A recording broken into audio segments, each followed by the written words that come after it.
हाय all, good evening everyone.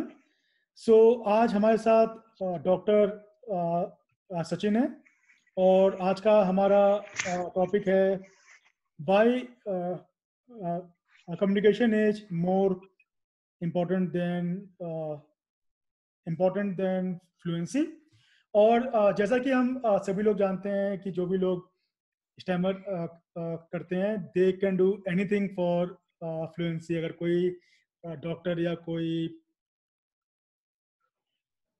Speech therapist उनसे ये कहता है कि आप हमारे पास आइए, हमारी फीस 1 लाख रुपए है और आफ्टर 1 मंथ आप एकदम बिल्कुल फ्लुएंट बोलने लगेंगे। After a day or two of the ad, I mean उसका जो हॉस्पिटल होगा it will be full of all the standards all across the world. तो आज का हमारा यही टॉपिक है कि कम्युनिकेशन क्यों जरूरी है फ्लुएंसी से। और इसी के ऊपर आज हम लोग काफ़ी सारी चर्चा करेंगे ऑन द सेम टॉपिक। सो सचिन, सबसे पहला सवाल जो ये आता है कि कम्युनिकेशन और फ्लुएंसी में क्या अंतर है। काफ़ी सारे लोगों में ये बिलीफ होता है कि फ्लुएंसी का मतलब अच्छा कम्युनिकेशन। तो इन दोनों चीज़ों में क्या अंतर है आपके हिसाब से?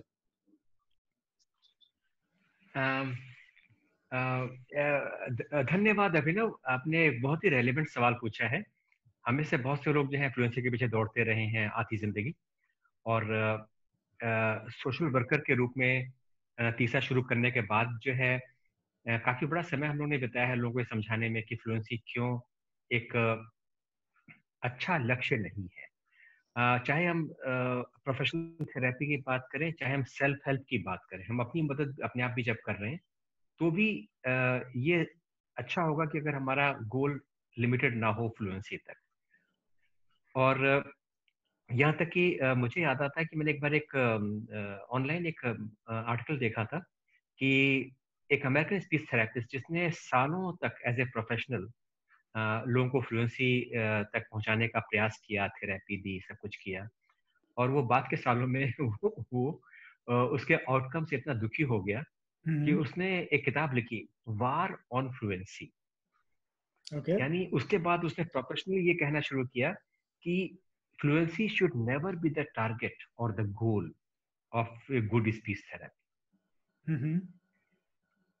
और आज भी बहुत से लोग ये मानते हैं कि fluency is a very poor goal hmm. For speech therapy, whether it's being done by the person himself, हम हम्म। अपने आप अपनी सेल्फ थेरेपी कर रहे हो अपने बलबूते, या कोई प्रोफेशनल हमारी मदद कर रहा हो, हम्म। किसी भी सूरत में हमारा लक्ष्य जो है फ्लुएंसी अगर हम रखते हैं तो ये बहुत अच्छा, हम अपने ऊपर बहुत एहसान नहीं कर रहे या हम्म। खुद बहुत अच्छा काम नहीं कर रहे अपने साथ। हम्म। क्योंकि इस रास्ते में रुकावटें बहुत सारी हैं, फेलियर्स बहुत सारे हैं, और जब भी हम फेल होते हैं हम अपने आप को कोसते हैं, अपनी टेक्निक को कोसते हैं, या अपने थेरेपिस्ट को कोसते हैं। यानी फ्लुएंसी के पीछे दौड़ने से जो है किसी को कुछ हासिल नहीं होता। हम्म। ये एक मेरी समझ बनी जब हम्म। मैंने इस चीज के बारे में काफी रिसर्च किया, पढ़ना शुरू किया, उसको स्टडी करना शुरू किया, और मैंने अपने जीवन से भी सीखा। और मैंने एक बात ये सीखी कि जब हम फ्लुएंसी के पीछे दौड़ रहे हैं तो हमारा वो जो मोटिवेटिंग फोर्स जो है हम्म। वो एक नेगेटिव इमोशन है, वो डर है।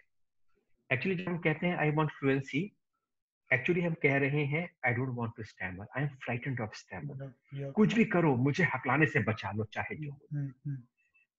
तो actually fluency is actually negative goal. Hmm. जो लोग फ्लुएंसी के पीछे दौड़ रहे हैं उनको अगर अगर वो कभी ईमानदारी से अपने आप से पूछें तो वहां पे बस मामला इतना ही है कि वो हकलाने से इतने त्रस्त हैं, वो अपने हकलाने से इतने दुखी हैं, इतने डरे हुए हैं, इतने सहमे हुए हैं कि उनका एटीट्यूड ये कि कुछ भी करो, कोई भी टेक्निक, कैसी भी टेक्निक, 60 दिन 100 दिन कितना दिन मैं प्रैक्टिस कर लूंगा, लेकिन मैं हकलाना नहीं चाहता। हम्म। तो इट्स ए नेगेटिव गोल। हम्म।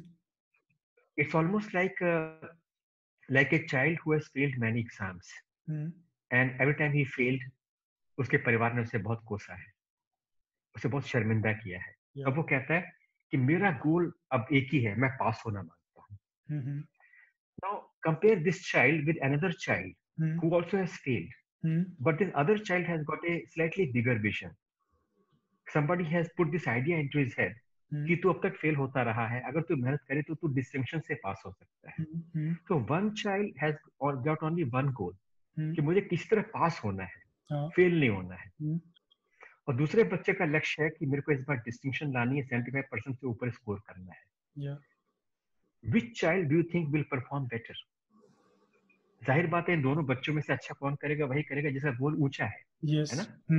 और क्योंकि अगर मान लो डिस्टिंक्शन नहीं भी ले पाया तो नहीं ला पाया तो भी 60% तक शायद वो ले आ ले, 50% तक ला ले। लेकिन जो सिर्फ फेल होने से बचना चाहता है उसका लक्ष्य क्या है कि मुझे 33 से ऊपर आ जाए, 38% से। तो अगर उसके 35% आ गए तो वो संतुष्ट हो गया। बिल्कुल। लेकिन 5 साल बाद, 10 साल बाद उसका भविष्य क्या होगा? अगर उसके मार्क जो है वो 35%, 40% तक आते रहे, वो पास होता रहा है, उसका लक्ष्य, उसका भविष्य क्या होगा जीवन में? तो इन्हीं दो बच्चों के ऊपर मैं एक और, इसी उदाहरण के ऊपर मैं एक और ओवरले डाल रहा हूँ, एक और एग्जांपल डाल रहा हूँ मैं। Think of two stammerers. One stammerer has allowed himself to be so oppressed by his stammering. एक हकलाने वाला जो है वो अपने हकलाने को लेकर इतना दुखी, इतना त्रस्त हो गया है कि अब उसका एक ही लक्ष्य है जीवन में कि किसी भी तरह से मुझे हकलाना नहीं है। और इसको वो एक म्यूचुअली अंडरस्टैंडेबल लैंग्वेज में कहता है कि आई वांट फ्लुएंसी। ठीक?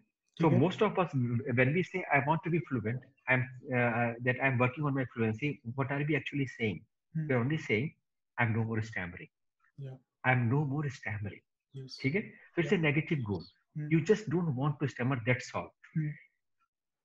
And वो जिस जगह से वो ये लोग आ रहे हैं, ये जगह हमसे तुमसे अनजानी नहीं है। हम भी एक जमाने में वहां पे थे जहाँ पे अपने डरे हुए थे अपने हकलाने से, कि हमारा एक ही सपना था कि भगवान भी अगर आके बोले कि बेटा क्या चाहिए, हम कहेंगे हकलाने से मुक्ति करा दो।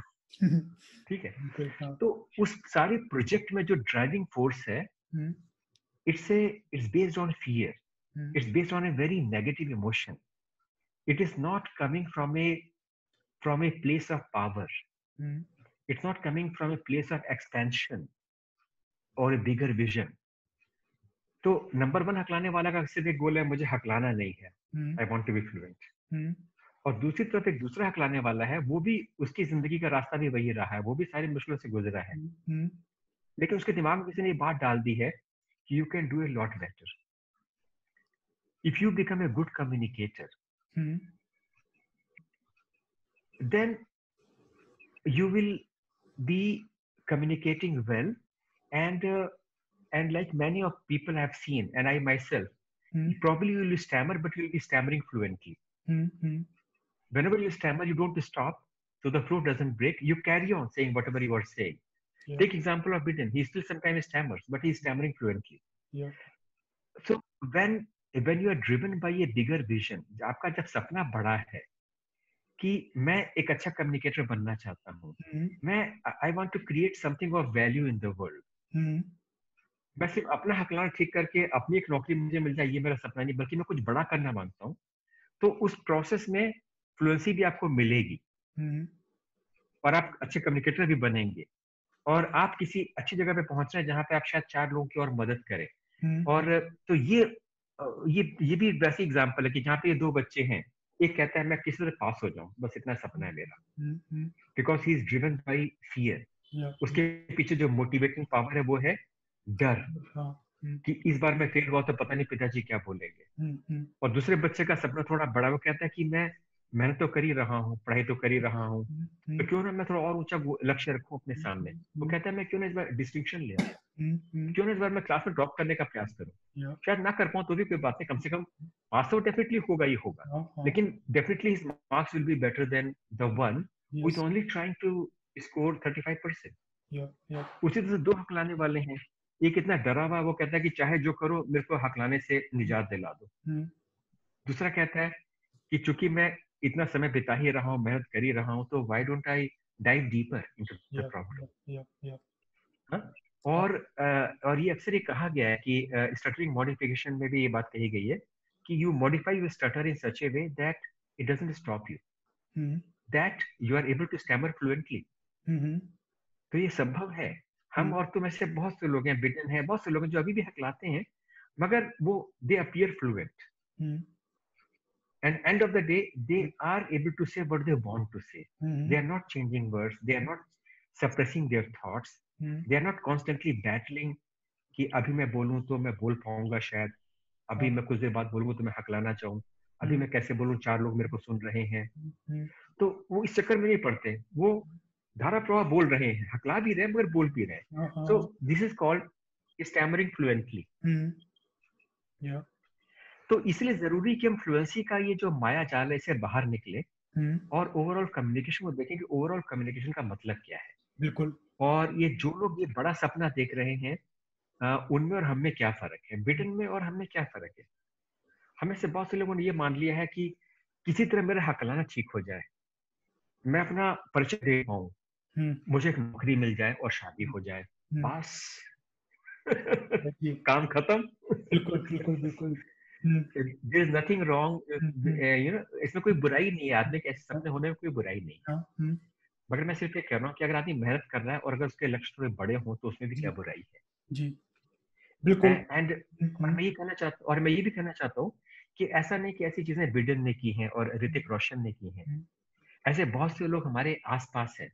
For example when I look at you I really admire that, I wish I had the courage which you have, I wish I had the courage at your age when I was, 30. Because look at your life.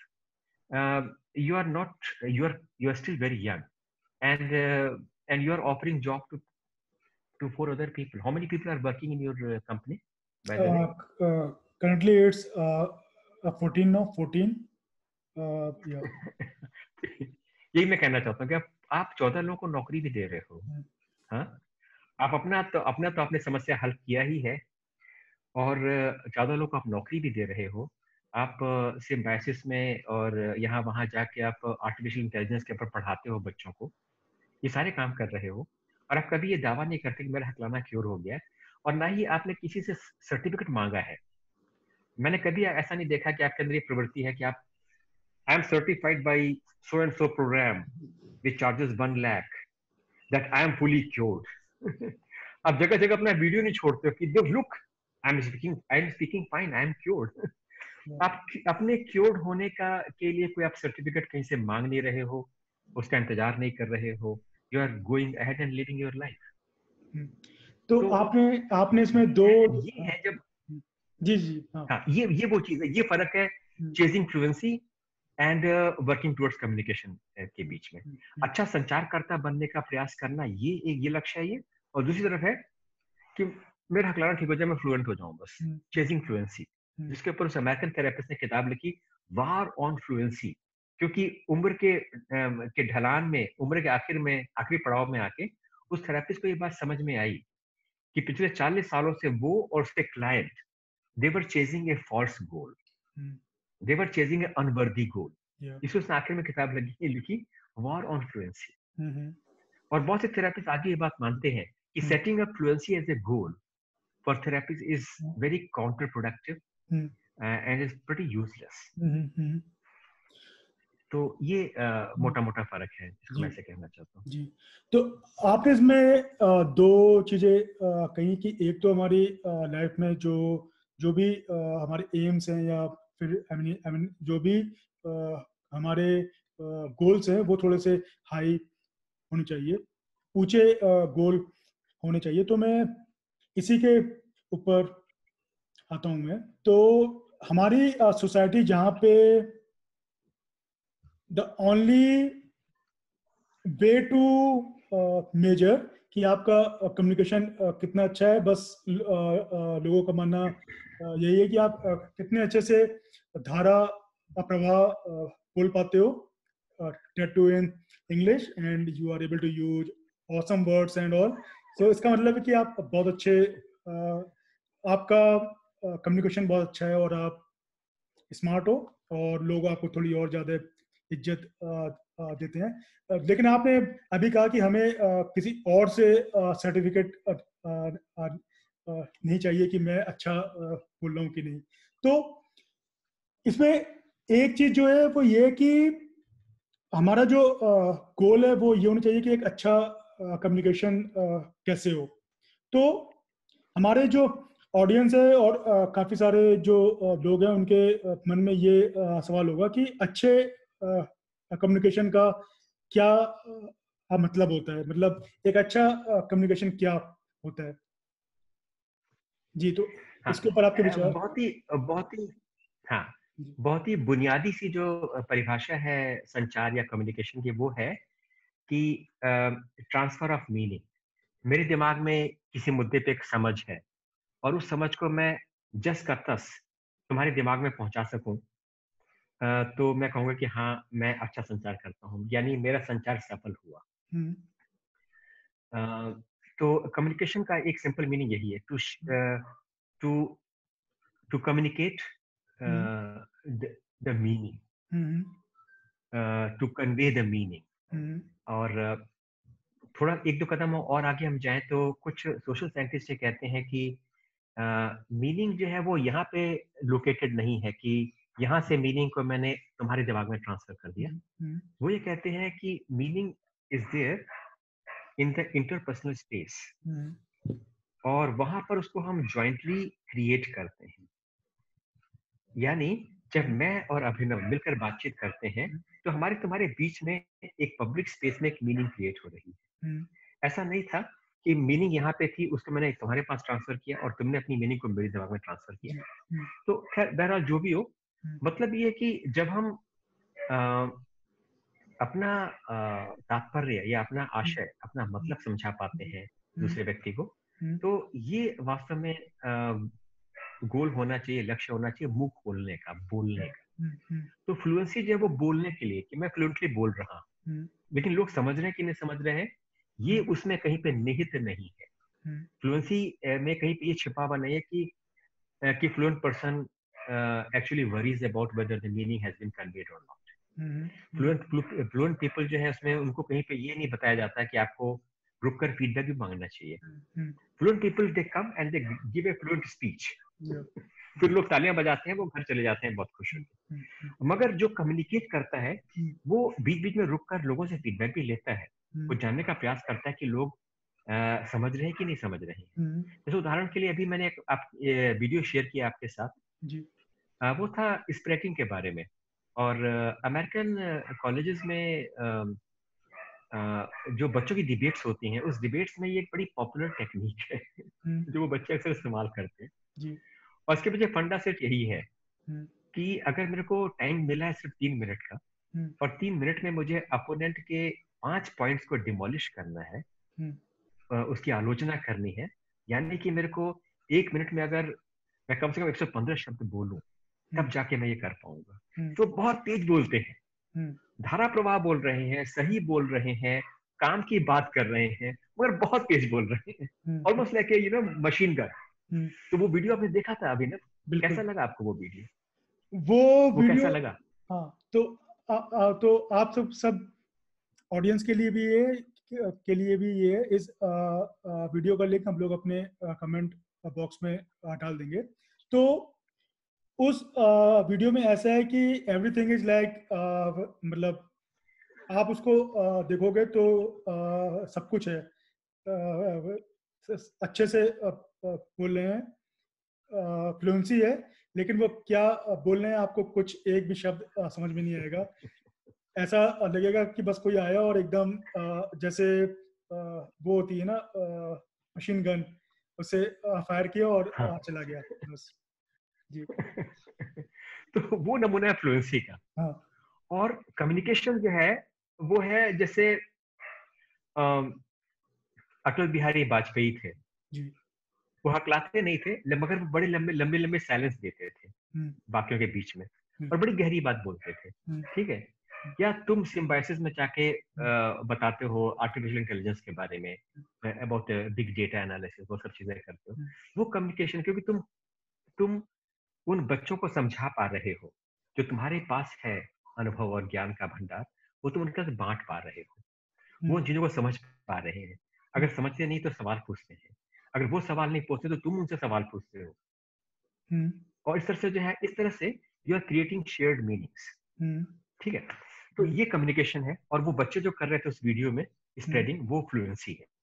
अब होता क्या है कि कई बार हकलाने वाला जो अपने हकलाने से बहुत त्रस्त है, बहुत दुखी है, और वो एकदम मतलब अपनी आखिरी छोर पे पहुंच गया है। उसका ये कि अब मैं एक बार और हकलाया तो मेरे को हार्ट अटैक पड़ जाएगा, मैं मर जाऊंगा, मैं इतना दुखी हूं अपने हकलाने से।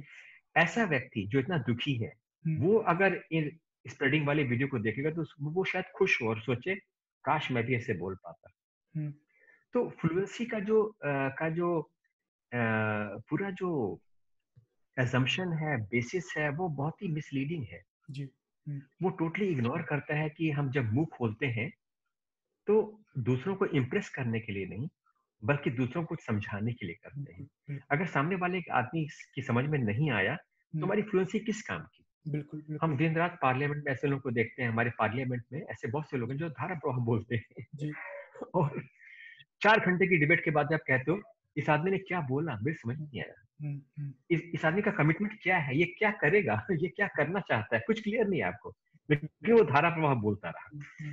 तो इसी चीज को हाईलाइट करने के लिए हम बार बार तीसरा में कहते हैं कि wanting fluency is okay, but you should aim bigger. You should go for communication, because communication is the functional aspect. Fluency is the aesthetic aspect. I mean, if you look at speech uh, from a perspective of beauty, what appears good, what appeals to senses, then you will talk about fluency. But if you think about speech from a functional point of view, कि what function does it serve, इसका आखिर ये क्या हासिल करना चाहता है, ये काम, बोलने का काम, तो वहां पे आप देखोगे कि फंक्शनल पॉइंट ऑफ व्यू से conveying meaning is more important. बिल्कुल। तो इसीलिए बात है, ये डिबेट बहुत जरूरी है, हकलाने वालों के बीच में इस पर चर्चा होनी चाहिए। तीसरा में हम कभी ये नहीं कहते कि if you are seeking fluency you are doing something sinful, नहीं, ऐसा बिल्कुल नहीं है। Everything is fine, you can seek fluency, that also is fine, and if you don't want to do anything, even that is fine। वो भी एक बहुत बड़ी शिकायत है मेरी कि बहुत से लोग जो है उन हकलाने वालों को एक अपराध बोध से दबा देना चाहते हैं, जो कहते हैं कि मैं कुछ नहीं कर रहा या मैं करना नहीं चाहता हूँ, I don't want to use any technique. उनको भी कुछ लोग कहते हैं अरे करते क्यों नहीं हो कुछ, अरे प्रैक्टिस क्यों नहीं करते हो। बिल्कुल, बिल्कुल। ठीक है, बहुत से लोग इस किस्म की वीडियो छोड़ते हैं कि मैंने 60 दिन तक प्रैक्टिस करने के बाद देखो मैं कितना बढ़िया बोल रहा हूँ। अरे भाई ठीक है, but there is a scope for personal judgement and personal choices also. कोई अपने हकलाने के ऊपर नहीं काम करना चाहता है तो किसको ये अधिकार है उसके ऊपर ये दबाव बनाने का, नहीं, you have to practice, you have to use a technique and you have to do this. In the same way, if somebody wants to chase fluency, totally fine. But if somebody asks me, कोई अगर मुझसे पूछे as a social worker, तो मैं झूठ क्यों बोलूं और झूठ कैसे बोल सकता हूँ, तो मैं तो वही बात बोलूंगा कि जो मुझे मालूम है कि communication is always better than chasing fluency. और when you chase communication, when you become a good communicator, you automatically learn the art of stammering fluently। हम तुम ऐसे बहुत से लोग हैं जो अभी भी कभी कभी रुकते हैं, मगर बट वी कैरी ऑन। हम रुक कर अपने आप को कोसते नहीं, हम रुक कर एक्टिंग नहीं करते कि अरे आगे का शब्द क्या था, मैं क्या बोलना था, मैं भूल गया हूँ। हम ऐसा कोई ड्रामा नहीं करते, हम कोई ऐसी एक्टिंग नहीं करते। We just carry on what we want to say, because we know end of the day it's much more important to convey the meaning rather than impress people. कि अरे कितना अच्छा बोला, एक बार भी नहीं हकला। ये इस किस्म का अचीवमेंट कोई अचीवमेंट नहीं है। बिल्कुल। और जैसा कि आप सब लोग जानते ही हैं अबाउट सचिन की, उन्होंने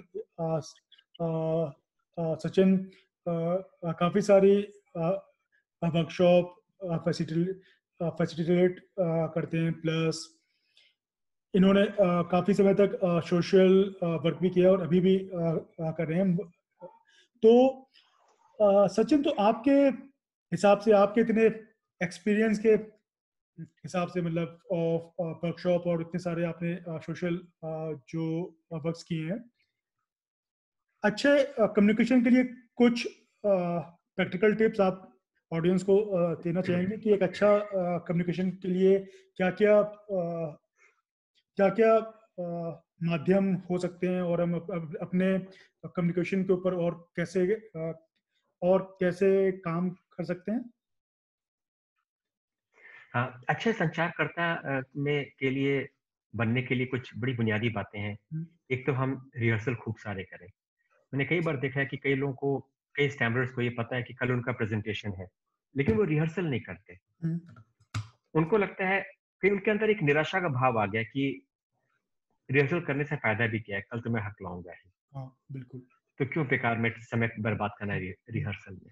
हम्म, मैं ये कहना चाहता हूँ कि भले आप हक लाएं, हम्म, लेकिन आप रिहर्सल फिर भी करें, क्योंकि रिहर्सल करने कम से कम टेक्निकली एंड कंटेंट वाइज आप तैयार होंगे। बिल्कुल। जब टेक्निकली और कंटेंट वाइज आप तैयार होते हैं, तो देखा गया है कि एक तरह का आत्मविश्वास आपके अंदर आ जाता है, बिल्कुल। और तब हकलाने वाली समस्या या ब्लॉकिंग वाली समस्या काफी कम हो जाती है। हम्म, हम्म, और अगर आप ब्लॉक भी हुए, हकलाए भी, तो भी आपको अपना विषय वस्तु अच्छी तरह मालूम है, तो आप हम्म, ज्यादा बेहतर उसको समझा पाते हैं। बिल्कुल। अगर आप कोई चीज बोल के नहीं बता पा रहे, तो आप उसको ऑडियो विजुअल मेथड की हेल्प से समझा पाते हैं। हम्म, आप स्लाइड्स बना कर ले गए, उसमें आप बातें समझा पाते हैं। हम्म, तो आपने बोल के समझाया, लिख के समझाया, पावर पॉइंट स्लाइड्स की मदद से समझाया, या हाथों के इशारे से समझाया, हम्म, क्या फर्क पड़ता है? बिल्कुल। क्योंकि एंड ऑफ द डे आखिरकार कम्युनिकेशन का मतलब ही यही है कि आप जैसे तैसे कैसे भी हम्म, अपनी बात समझा पाए अपने ऑडियंस को। जी, अगर जी। आपके ऑडियंस ने समझ लिया, तो कोई बड़ी बात नहीं कि आपने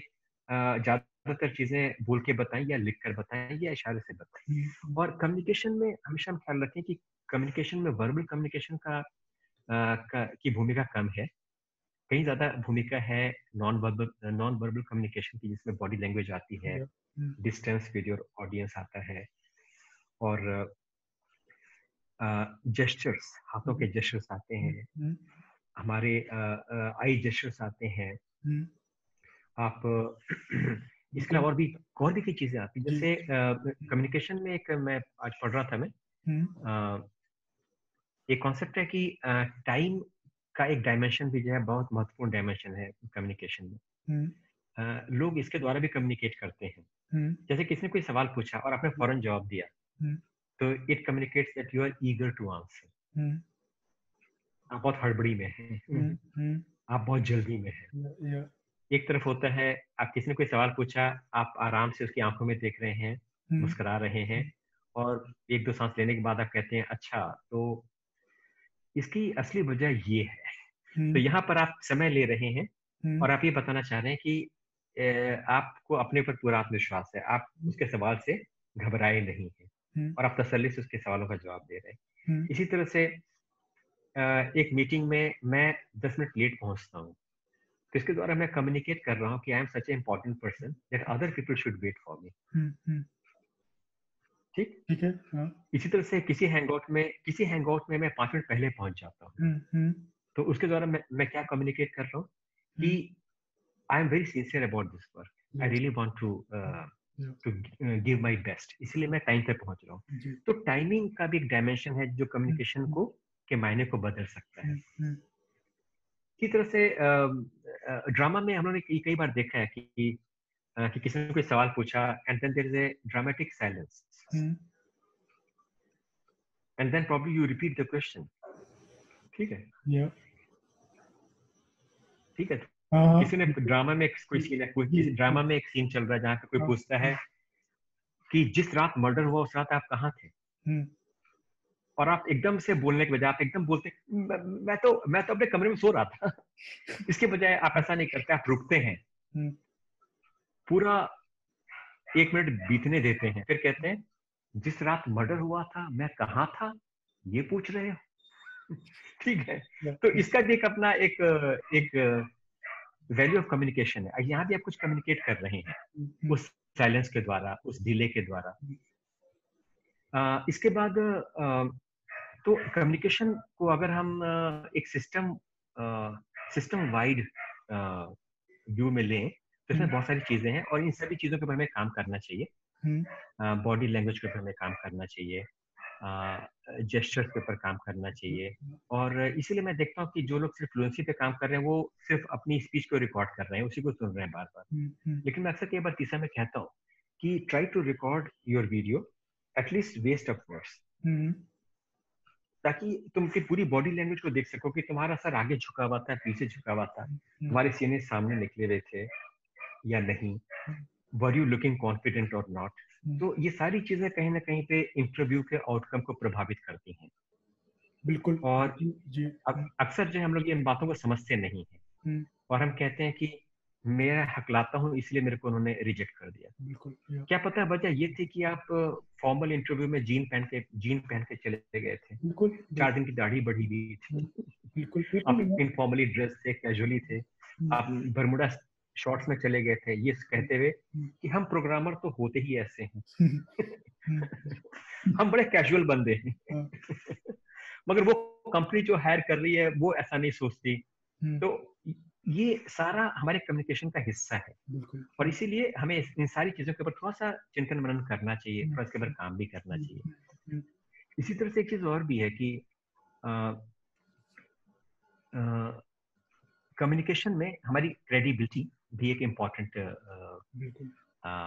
इनपुट है। इनपुट हम सब जानते हैं कि पॉलिटिक्स में ऐसे कुछ लोग हैं कि जो जिनको कोई भी गंभीरता से नहीं लेता, हालांकि वो जाती जिंदगी में अच्छे लोग हैं, वो हकलाते नहीं हैं, हिंदी भी अच्छी बोलते हैं, अंग्रेजी भी अच्छी बोलते हैं, और फिर भी कोई उनको सीरियसली नहीं लेता क्यों? क्योंकि वो अपनी क्रेडिबिलिटी खो बैठे।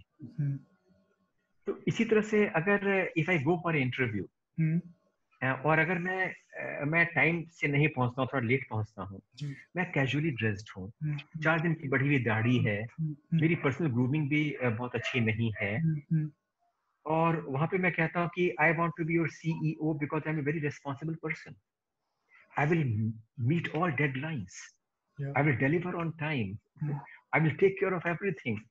कौन यकीन करेगा आपके ऊपर? है ना? तो ये जो डीपर डायमेंशंस हैं कम्युनिकेशन के, इनको समझना और मास्टर करना इतना मुश्किल काम नहीं है। मतलब आई और you, we are not communication experts, we are only stammering experts. And और अपनी स्टैमरिंग से डील करने के चक्कर में हमने थोड़ा इन चीजों को भी पढ़ा, समझा और प्रैक्टिस किया। तो यही मैं कहना चाहूंगा कि कम्युनिकेशन अच्छा संचारकर्ता बनने के लिए बहुत सारी चीजें जरूरी हैं, और ये चीजें हम आराम से इनको हम प्रैक्टिस कर सकते हैं, इनको हम हासिल कर सकते हैं, इनको हम समझ सकते हैं। इसी तरह से अक्सर कई बार लोग मुझसे पूछते हैं, सम टाइम बैक, ये एक्चुअली हमारा जो लास्ट इंटरव्यू था ना, उसको देख के एक यंग पीडब्ल्यूएस का मुझे फीडबैक मिला कि यू स्पीक सो वेल। तो मैंने उसको फिर जवाब दिया, मैंने बोला कि I speak well or not so well, that's a different thing. But I know that you want to speak like me. But for that, remember, you have to read for 40 years good English books. You have to listen to BBC for next 40 years, like me, as I've done. You have to write a blog for next 20 years. So reading, writing, listening and speaking, ये चारों जो है intellectual skills हैं which are very closely interconnected, आपस में जुड़े हुए skill हैं। ये हम सिर्फ ये चाहते हैं कि मैं अच्छा बोलूं, और उसके लिए मैं रोज बोलने का अभ्यास करता हूँ, मगर मैं गुड स्पोकन इंग्लिश एक बार भी नहीं सुनता, मैं इंग्लिश में न्यूज नहीं सुनता, मैं इंग्लिश मूवीज नहीं देखता, इंग्लिश सुनने में मेरा कोई इंटरेस्ट नहीं है, इंग्लिश पढ़ने में मेरा कोई इंटरेस्ट नहीं है, मैं अंग्रेजी के न्यूज़पेपर नहीं पढ़ूंगा, लेकिन मैं अंग्रेजी में अच्छा इंटरव्यू देना चाहता हूँ।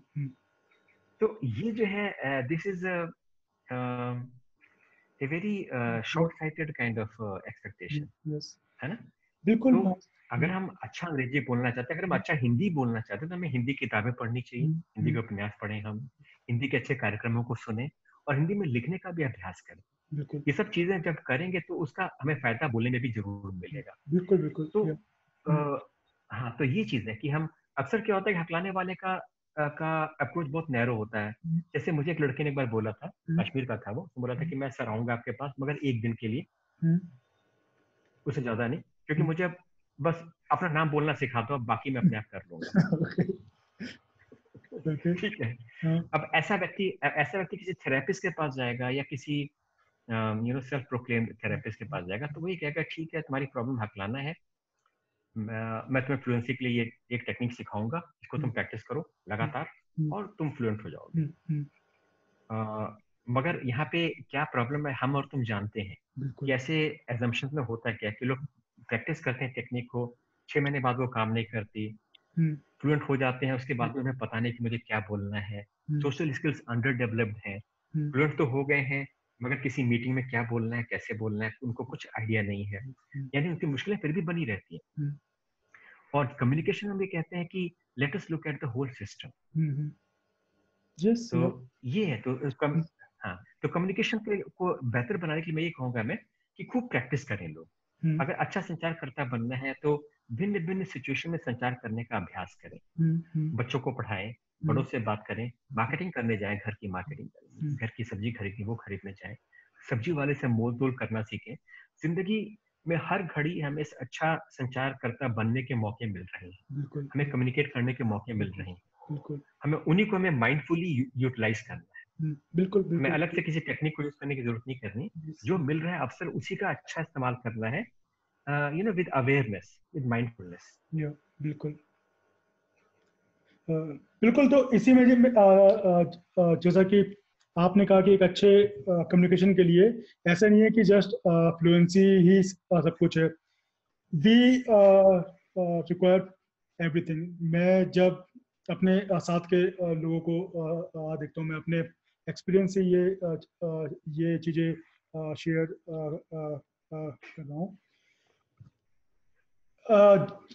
जैसे कि सपोज करिए कि मैं अकलाता हूँ, तो मेरे अंदर ये माइंडसेट होता है कि अगर मैं एक अच्छा ईमेल भी लिख दूंगा तो उससे क्या अंतर पड़ जाएगा, क्योंकि सामने वाला जानता है कि ये तो अकलाता है, इसका कम्युनिकेशन तो ऐसे ही होगा। लेकिन ये छोटी छोटी जो चीज़ें होती हैं, ये हमारे ओवरऑल कम्युनिकेशन को काफ़ी impact करती हैं, like the way you write the mail. If you are going for some presentation, तो presentation में जो मतलब स्लाइड्स हैं आपकी, उसका कंटेंट कैसा है, अलाइनमेंट उसका अच्छा है, इमेजेज हैं, फॉन्ट अच्छा है। तो ईमेल अगर आप किसी को कर रहे हो, फॉरगेट अबाउट ईमेल, व्हाट्सएप भी अगर आप किसी को कर रहे हो, राइट, तो छोटी छोटी चीज़ें की सेंटेंसेज होके हैं, कोई स्पेलिंग मिस्टेक नहीं है, ग्रामेटिकल मिस्टेक नहीं है, it's all part of communication. और फ्लुएंसी बस उसका एक छोटा सा पार्ट है जब आप अपना मुंह खोलते हो बस। लेकिन 80% जो नॉन वर्बल है वो लोगों के परसेप्शन में पहले ही आ जाता है कि इसका 80% ओके है, 20% जो है वो वर्कआउट हो सकता है। हम लोग भी एक्स्ट्रा एफर्ट डालेंगे और वो जो चीज़ें बोल रहा है उसको समझने की कोशिश करेंगे। हकलाते हो, इट्स ओके। लेकिन अगर आप अपनी बात सामने वाले को समझा पा रहे हो, वेदर इट्स ऑडियो और प्रेजेंटेशन और जो भी है, I think that's the only goal of communication. बिल्कुल बिल्कुल बिल्कुल। इस बारे में मैं एक बात कहना चाहूंगा कि स्वामी विवेकानंद ने एक बार बड़ी मजेदार बात कही थी, बड़ी प्रोफाउंड बात कही थी। आज मुझे याद आ रही है वो। उन्होंने कहा था कि if you lock yourself up in a cave and die after thinking a profound thought, then don't worry, that thought will find a way to come out of that cave and change the destiny of civilizations. यानी अगर आपने एक महान विचार सोचा, भले आप उसको बोल ना पाए, लेकिन अगर आप सोचा भी आपने एक महान विचार, तो देर सवेर वो दुनिया को बदलेगा। So this is what he said, कि गुफा में जाके तुमने गुफा को अंदर से बंद कर लिया और तुम मर गए। मरने के पहले तुमने एक महान विचार सोचा, तो वो विचार दुनिया पर बिजली की तरह कूद पड़ेगा देर सवेर, भले 100 साल लग जाए। तो कहीं पे हमें इन बातों को हाईलाइट करना है कि हमें गहराई में सोचना भी सीखना है। besides speaking skills we have to learn thinking skills also. Yes. जैसे एग्जांपल के लिए आप अभिनव, आपको याद है कि हमारी रिसेंट नेशनल कॉन्फ्रेंस में राजा पोलाडी ने एक प्रेजेंटेशन दिया था जी. तो राजा पोलाडी को सुनना हमेशा मुझे बहुत अच्छा लगता है जी. क्योंकि फ्लुएंसी स्टैमरिंग एक तरफ, मगर वो आदमी इतने प्रोफाउंड विचार शेयर करता है कि सुन के दिल खुश हो जाता है. Listening to Raja Poladi is like like enjoying a very nice cup of coffee early in the morning. It stimulates your brain, you become alive.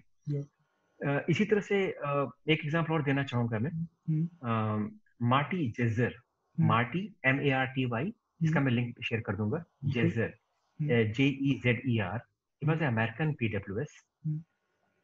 और उनके स्टैमिना में कभी कोई इम्प्रूवमेंट नहीं हुआ. उन्होंने जब भी जॉब के लिए अप्लाई किया तो उनको एक दो रूड एम्प्लॉयर्स ने यहाँ तक बोला कि yes yes I know you are unemployed and you are unemployable. यहाँ तक एक रूड एम्प्लॉयर ने उनको बोला yes yes I know you are unemployed and you are also unemployable, so just go away. तो लेकिन उस आदमी को बहुत बुरा लगा, बहुत दुख हुआ. वो अपनी सारी मुश्किलें बयान करता है उस किताब में. और उसने किया क्या, उसने कैसे अपनी लाइफ को बदला. he began writing biographies, histories of people around him in the American history. उस आदमी ने and then he made a name for himself as an author. His books were doing good business, and by writing he was again fulfilling the inner need of communicating. You can communicate even through writing. When people can communicate through eyes, through smile, through a gesture, you can definitely communicate through writing. और उसमें कोई बुराई नहीं है. तो उस आदमी ने यही किया, उसको समझ में आ गया कि ये दुनिया अभी मेरे लिए तैयार नहीं है. World is not ready for me yet. So he began writing, and he made a name for himself. And he wrote many books, some biographies, some historical events in America. So he ended up as a very respected author in America. Okay. A life bound in words, ऐसा कुछ उसकी उनकी biography का नाम है ये. His biography was available on internet. So this is what I want to say कि बोलने से पहले थोड़ा हम गहराई में सोचना भी सीख लें.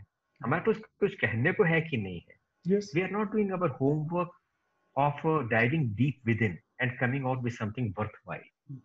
मैं कई बार मैं पाता हूँ कि हैंगआउट्स में मैं जब लोगों से कहता हूँ okay, share some funny incident, share some profound event in your life, अपने जीवन का कोई मजेदार घटना शेयर करो, तो उनका ज्यादा कुछ कहने को होता नहीं, क्योंकि वो पूरी एनर्जी जो है वो यहाँ पे आके सीमित हो गई है और यहाँ के लिए कुछ ऊर्जा बची नहीं गहराई में सोचने के लिए, एनालाइज करने के लिए, to come up with a creative thought. वो है ही नहीं उनके पास. क्यों? क्योंकि पूरी दुनिया ने उनको ये बोला है कि तुम्हारी प्रॉब्लम क्या है, हकलाते हो तुम, इसको ठीक करो पहले. और हमने उसको मान भी लिया है आंखें मूंद के, है ना. So this is very unfortunate and this is what we have to change. Yes बिल्कुल. और एक चीज जो मैंने सीखी है लाइफ में, और आई थिंक हम सबने अपने एक्सपीरियंस से, कि अगर आपके पास कंटेंट है, अगर आपके पास अच्छा कंटेंट है बोलने के लिए, और आपको अपने फील्ड में एक्सपर्ट हो आप, तो लोग आपसे सीखना चाहेंगे, आपकी बातें सुनना चाहेंगे. अगर आपके पास कंटेंट ही नहीं है, अगर आप किसी सेमिनार में जा रहे हो बोलने के लिए ऑन से, सपोज अगर मैं जाता हूँ और मैं बोलता हूँ ऑन आर्टिफिशियल इंटेलिजेंस, और सचिन जाते हैं and he talks about some topic, अगर उनके पास कोई अच्छा कंटेंट ही नहीं है तो लोग भी सोचेंगे कि मैं क्या अपना यहाँ पे समय वेस्ट कर रहा हूँ मैं. तो बिल्कुल, डेफिनेटली. मतलब आर्टिफिशियल इंटेलिजेंस के बारे में अगर मेरे को सीखना है तो I will come to you. And अगर तुम्हें याद होगा अपने बचपन की बातें, तो बहुत से बच्चे ये बात कहते थे कि हमारे मैथ्स वाले गुरुजी जो है वो कोशिश तो करते हैं मगर पढ़ा नहीं पाते. समझ में नहीं आता, है ना. ये बहुत ही पॉपुलर शिकायत थी बच्चों की कि फलाने गुरुजी वो हाईली क्वालिफाइड है, B.Ed है, M.Ed है, सारी डिग्री उनके पास है, और वो हकलाते भी नहीं है. लेकिन पढ़ा नहीं पाते हैं, है ना? तो कहीं पे हम लोग जब बच्चे थे तो हम इस बात को समझते थे कि knowing about a technical subject is one thing. You can know your subject as much as you want, but you may not be able to teach it, because teaching is one thing, and teaching से हमारा मतलब था communicating. Ji, You may know a lot, but you may not be able to communicate even a little bit. ठीक है? और वो जो communication की जो ये जो फेलियर हो रहा है, ये हकलाने की वजह से नहीं है, और भी बहुत सारे कारण हैं कि हाईली क्वालिफाइड लोग हैं लेकिन उनको नहीं मालूम कि कैसे कम्युनिकेट करूं, मैं कैसे समझाऊं इस क्लास को कि आर्टिफिशियल इंटेलिजेंस क्या है, इसका क्या रेलिवेंस है। तो इसीलिए वहां पे ये इंपॉर्टेंस, इसलिए ये बात जरूरी हो जाती है कि हम फ्लुएंसी को भूल के वो जो बिगर पिक्चर उसके ऊपर फोकस करें, क्योंकि जब बिगर पिक्चर के ऊपर हम फोकस करेंगे तो हमारा जो मोटिवेटिंग फोर्स है, जो हमें मोटिवेट कर रहा है, वो एक पॉजिटिव इमोशन है। We are seeing a brighter future, and that future is attracting us. I am seeing myself as one of the best instructors on AI in the industry. मेरा वो सपना मेरे को अपनी ओर खींच रहा है, और अगर मैं फ्लुएंसी पे काम कर रहा हूँ तो मैं सिर्फ डर कर भाग रहा हूँ, आई एम रनिंग अवे। मेरा जो मोटिवेशन वो एक नेगेटिव इमोशन है। I am trying to avoid stammering, मैं हकलाने से बचना चाहता हूँ, बस ये मेरा लक्ष्य है। जाहिर बात है कि सेकंड केस में जब हमारा बिगर पिक्चर है वो हमें ज्यादा दूर तक लेके जाएगा। बिल्कुल। और इसमें अच्छे कम्युनिकेशन में मैंने एक चीज ये भी देखी है अपने एक्सपीरियंस से, like the way I was talking about, कि अगर आप ईमेल लिख रहे हो या व्हाट्सएप पे कुछ किसी को कुछ सेंटेंसेस भेज रहे हो, have a empathy for your audience, कि मैं अगर किसी को कुछ भेज रहा हूँ तो it should be proper, so that उसको समझ में आ जाए और मैं अपने जो थॉट्स हैं मैं उसको अच्छे से समझा पा रहा हूँ। एम्पैथी से ये भी मतलब है कि कोई मुझे अगर अपना टाइम दे रहा है तो मेरा भी ये कर्तव्य है कि मैं उसको कुछ अच्छे से समझा पाऊँ, मैं अपना जो भी थॉट प्रोसेस है उसको अच्छे से कन्वे कर पाऊँ। तो आई थिंक एम्पैथी भी इसमें काफी बड़ा रोल करती है प्ले। आपके इस पे क्या विचार चाहिए? अभिनव, आपने बहुत ही प्रोफाउंड बात कही है, ये बड़ी गहरी बात है ये, और मैं एकदम सहमत हूँ इस बात से कि जब दो इंसान बात करते हैं तो ऐसा नहीं कि वो सिर्फ दो दिमाग शब्दों का आदान प्रदान कर रहे हैं। आई मीन जैसे कि मेरा कंप्यूटर तुम्हारे कंप्यूटर को हैप्पी क्रिसमस बोल रहा है और तुम्हारा कंप्यूटर जवाब दे रहा है कि thank you so much, happy Christmas to you also. ऐसा नहीं है, बल्कि एक पूरा जीवन एक दूसरे पूरे जीवन से बात कर रहा है। और तो जब मैं तुमसे बात कर रहा हूँ तो मेरा पूरा 62 साल का जीवन कम्युनिकेट कर रहा है तुम्हारे 36 साल के जीवन के साथ। तो इसका मतलब ये हो गया कि मेरा कम्युनिकेशन जो है वो मेरे पूरे जीवन की समग्रता का परिचायक है। अगर मैं एक अच्छा इंसान हूँ तो वो मेरी अच्छी भावनाएं जो है वो जरूर मेरे कम्युनिकेशन का अंग बन जाएंगी। कभी जैसे आपने कहा कि अगर आपके दिल में किसी के लिए दर्द है, एम्पैथी है, तो वो आपकी कम्युनिकेशन में शामिल हो जाएगी, आपकी कम्युनिकेशन में वो परिलक्षित होगी। जो आपका ईमेल पढ़ेगा वो पॉजिटिवली उससे इम्पैक्ट होगा। लेकिन अगर आपके दिमाग में, दिल में किसी की कोई भावना नहीं है तो आपका कम्युनिकेशन तो रूखा सूखा होगा। अन्य शब्दों में सिर्फ कम्युनिकेशन को चमकाना काफी नहीं है। You should try to become a really good person. मतलब ये ऐसा हो गया ना, जैसे कि मुझे चूंकि वीडियो कॉन्फ्रेंसिंग में बैठना है तो मैं ऊपर से टाई लगा लेता हूँ, भले मैं शॉर्ट्स में घर में बैठा हूँ। मैं अपना मुंह साफ कर लेता हूँ, अपना बैकग्राउंड ठीक कर लेता हूँ और शॉर्ट्स में बैठा हूँ, लेकिन यहाँ मैंने टाई लगाई हुई है क्योंकि मैं तुम्हें इम्प्रेस करना चाह रहा हूँ थ्रू वीडियो कॉन्फ्रेंसिंग। मगर कम्युनिकेशन जो है वो वीडियो कॉन्फ्रेंसिंग नहीं है, वो है फेस टू फेस मिलना।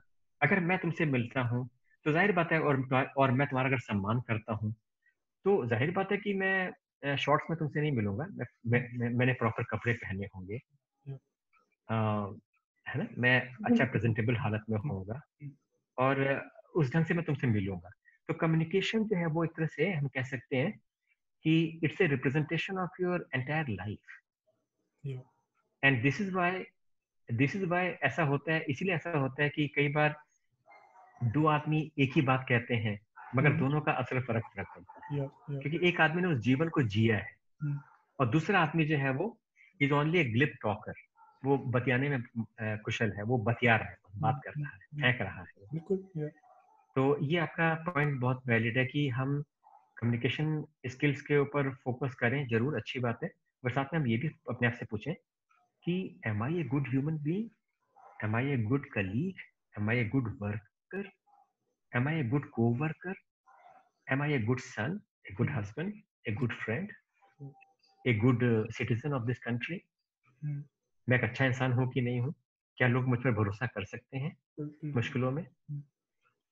तो ये बातें बहुत जरूरी हैं कि हमारा पूरा चरित्र जो है वो हमारे कुछ शब्दों के माध्यम से अगले अगले व्यक्ति के जीवन को छू रहा है, बना रहा है, बिगाड़ रहा है, कुछ भी कर सकता है। बिल्कुल बिल्कुल बिल्कुल। तो आई थिंक हम लोगों ने इसके बारे में काफी बात कर ली है। ऑडियंस अगर आपका इसके ऊपर कुछ भी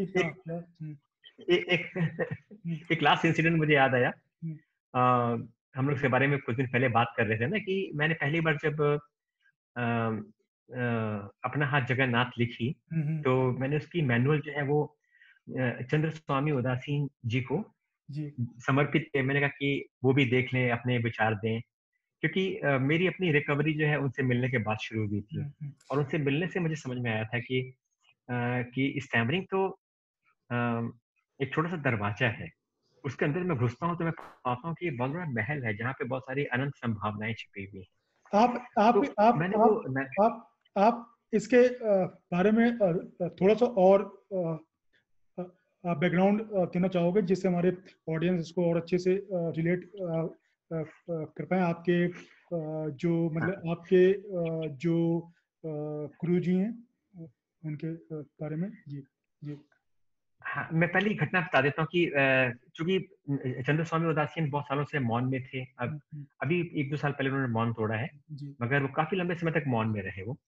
तो उनको मैंने जब वो मैनुअल दी तो उनके एक डिसाइपल को दी, उस डिसाइपल ने उनको दिखाया और उन्होंने एक निगाह कंटेंट पे डाला जिसमें अलग चैप्टर्स थे और उन्होंने सब देखा उल्टा पलटा और फिर जो है वो एक पेपर पे लिख के मेरे को फीडबैक दिया कि what, not a chapter on silence. यानी कि तुमने सब कुछ लिखा है कम्युनिकेशन संचार के बारे में, मगर मौन के बारे में एक शब्द भी नहीं। तो तब मुझको समझ में आया कि मेरी समझ जो थी संचार के बारे में वो काफी अधूरी सी थी वो। और उनसे जो मैंने ये बात समझा कि कई बार मौन से बेहतर कोई कम्युनिकेशन हो नहीं सकता। आप कल्पना करो कि किसी का बहुत ही करीबी गुजर गया है, उसकी माँ गुजर गई है या बच्चा गुजर गया है, वाइफ गुजर गई है। ऐसे मौके आप जाते हो, आपका बहुत करीबी दोस्त है, वो बहुत दुखी है। तो ऐसे मौके पे हम ऐसा क्या बोल सकते हैं कि उसका दुख कम हो जाए? हम ऐसे मौके पे क्या कह सकते हैं, क्या लिख सकते हैं कि उसे लगे कि हम उसके दुख में शरीक हैं? एक्चुअली ऐसा कुछ भी नहीं लिख सकते। यानी शब्द जो है वो छोटे पड़ जाएंगे। वहां पे एक ही चीज है, वहां आप मौन होकर उसके साथ आप एक रिश्ता कायम कर सकते हैं। आप उसको मतलब उस मौन में आप अपनी संवेदनाएं व्यक्त कर सकते हैं कि मैं तुम्हारे साथ में संकट की घड़ी में। तो मौन अपने में बहुत ही पावरफुल टूल है। और अगर हम इसको थोड़ा सा और नीचे ले आए ना, अगर इसको एकदम प्रैक्टिकल रूप में भी हम देखें तो कई बार देखा गया कि अगर हकलाने वाला हर कुछ शब्दों के बाद थोड़ा सा सब्र रख के अगर चुप हो जाए कुछ देर के लिए, मौन रख ले, पॉजिंग कर ले, रुक के सांस ले ले, तो उसकी स्टैमरिंग काफी कम हो जाती है और वो अच्छा बोल पाता है। बिल्कुल। ठीक है, मगर स्टैमरिंग करने वाले ऐसा नहीं कर पाते क्योंकि वो एक दबाव में है, उनके ऊपर एक अवचेतन मन का दबाव है कि बोलना खतरनाक काम है, जल्दी बोलो और निकलो यहाँ से। पंगा मत लो, फटाफट बोलो, सारे एक सांस में सारी बात बोल के निपटा के यहाँ से भाग चलो, खतरनाक जगह है ये। तो ये उनके ऊपर जो दबाव है इसकी वजह से वो पॉजिंग उनके लिए बड़ी मुश्किल है। लेकिन अगर वो किसी तरह पॉजिंग करना सीख ले तो पाएंगे कि पॉजिंग अपने में एक बहुत अच्छी टेक्निक है। बिल्कुल। मगर वो स्वामी जी जो कह रहे थे वो उनका मतलब और गहरा था। उनका मतलब ये था कि अपनी ध्यान को अंदर की तरफ मोड़े। और वो काफी सालों से मौन में थे। और वो जब इंग्लैंड में गए थे तो काफी सालों पहले, तो वहां पे एक जर्नलिस्ट ने उनसे पूछा था कि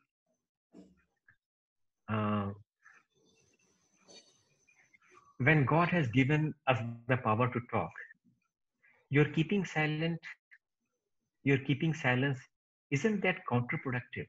Doesn't that go against what God wanted us to do? तो स्वामी जी ने उसका बड़ा अच्छा जवाब दिया। उन्होंने बोला कि अंग्रेजी में उसको समझाया होगा, लिख के दिया होगा उसको कि when you ask a question from someone, what do you do after that? Obviously you fall silent, you become silent so that the other person can answer your question. Yeah. You don't keep on repeating your question again and again and again. You just ask once and then you stop, you become silent.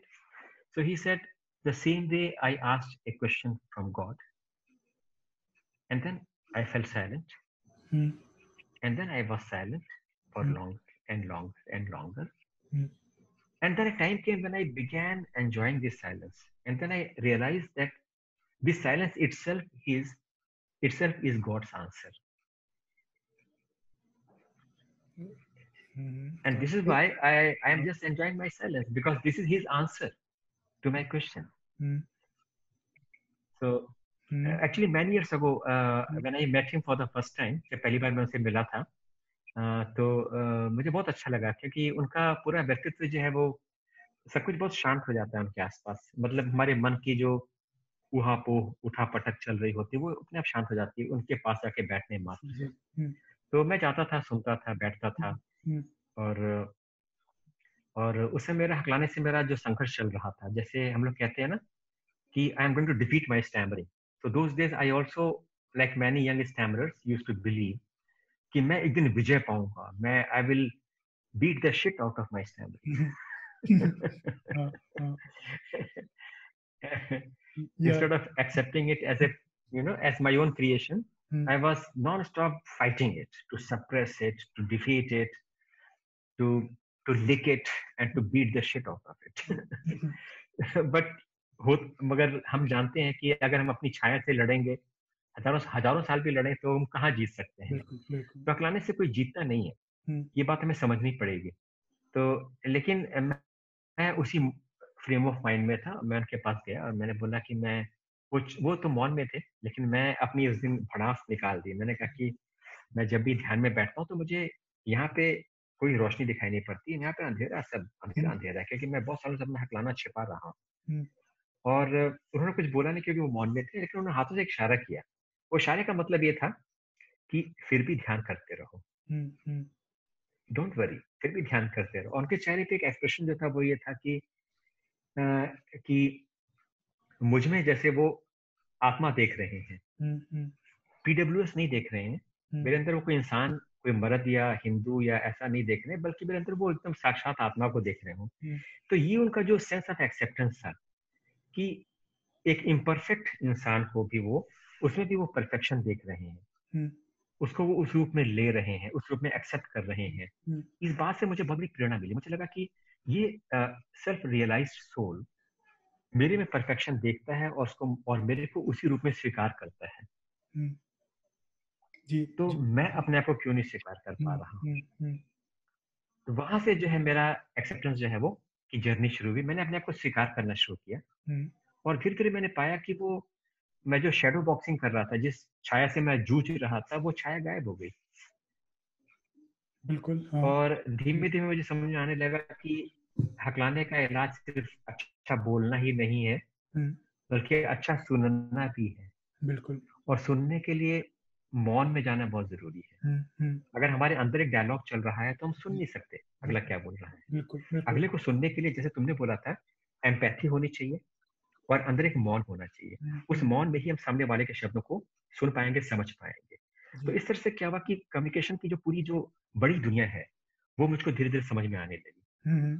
और फिर जैसे वो शेर है ना कि कारवां जुड़ते गए, काफिला बनता गया, आप जैसे बहुत से अच्छे दोस्त मिले, जेपी से मुलाकात हुई, हरीश से मुलाकात हुई, राजा फुलाड़ी से मुलाकात हुई, और इस तरह से मिलते जुलते आप लोगों के साथ एक पूरा एक तरह का समुदाय या एक तरह का मूवमेंट शुरू हुआ। जी। तो आज हम लोग ये कोशिश कर रहे हैं कि लोग इस बड़ी बड़ी तस्वीर को देखें, हम्म, समझें, एप्रिशिएट करें और अपनी जिंदगी को एक बेहतर मुकाम तक लेके जा सकें। बिल्कुल बिल्कुल। आई थिंक इससे अच्छे एग्जाम्पल्स आज की